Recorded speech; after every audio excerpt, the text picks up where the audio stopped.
तो rolling analysis बहुत ज़्यादा इंपॉर्टेंट टॉपिक है हमारे पूरे मेटल फॉर्मिंग में। इस फॉर्मूला जो कंडीशन ऑफ सेल्फ एंट्री होता है, इस फॉर्मूला बहुत ज़्यादा इंपॉर्टेंट है। इससे डायरेक्ट क्वेश्चन आता है कई बार। इस बार गेट 2025 में भी आया हुआ है डायरेक्ट क्वेश्चन, चाहे आप किसी भी एग्जाम के लिए जा रहे हो, एसएससी जेई हो, ईएससी हो, ये पोर्शन बहुत ज़्यादा इंपॉर्टेंट है। तो चलो इसको स्टार्ट करते हैं, ठीक है। तो हमारे पास रोलिंग ऑपरेशन में ये हमारा रोल्स है, ठीक है, ये वर्क है हमारा, ठीक है। ये इनिशियल डायमेंशन, इनिशियल हाइट इसका h1 है, फाइनली जो है ये हाइट जो है ये रिड्यूस हो जा रहा है, ठीक है, h2, ठीक है। तो अब क्या हो रहा है, ये इनिशियल हाइट h1 से ये जो फाइनल हाइट h2 आ रहा है, इन दोनों हाइट के डिफरेंस को कहते हैं ड्राफ्ट। क्या कहते हैं इसको? ड्राफ्ट, ठीक है। और ये जो थीटा एंगल है, इसको, ये जो यहाँ पे थीटा एंगल बन रहा है, इसको कहते हैं बाइट एंगल। अब थोड़ा सा लॉजिकली सोचो, शुरू में क्या ये जो वर्क इसके अंदर जा रहा होगा, रोल के अंदर, रोल का भी एक वेलोसिटी होगा, रोलिंग का वेलोसिटी, ठीक है। ये रोल घूम रहा है ना गोल गोल, शुरू में जब ये वर्क इसके अंदर जा रहा होगा, क्या इसका वेलोसिटी शुरू में तो कम ही होगा ना। जब ये इसके अंदर थोड़ा सा चला जाएगा तब जाकर के ये थोड़ा सा इसका वेलोसिटी बढ़ेगा, ठीक है। लेकिन शुरुआत रीजन में तो इसका वेलोसिटी कम होगा। तो ये एक प्लेन है, इसके इधर साइड में जो ये मेरा वर्क जो इसके अंदर जा रहा है, इसका वेलोसिटी कम है और रोल का वेलोसिटी ज्यादा है। इसको कहते हैं बैकवर्ड स्लिप, ठीक है।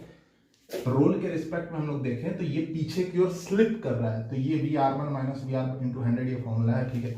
इसको कहते हैं लीडिंग जोन। यहाँ पर वर्क जो है उसका वेलोसिटी ज्यादा हो गया, ठीक है।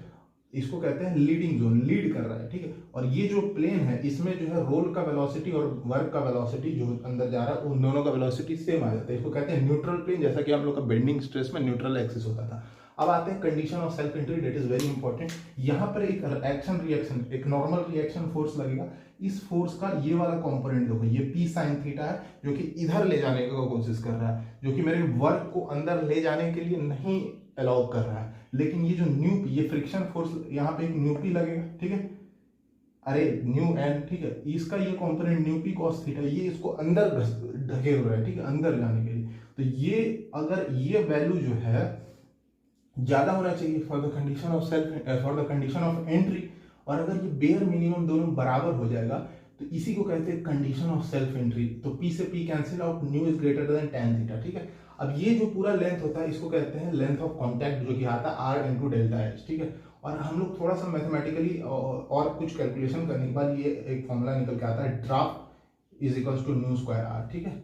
यहाँ से गारंटीड क्वेश्चन है ये फॉर्मूला से, बहुत इंपॉर्टेंट फॉर्मूला।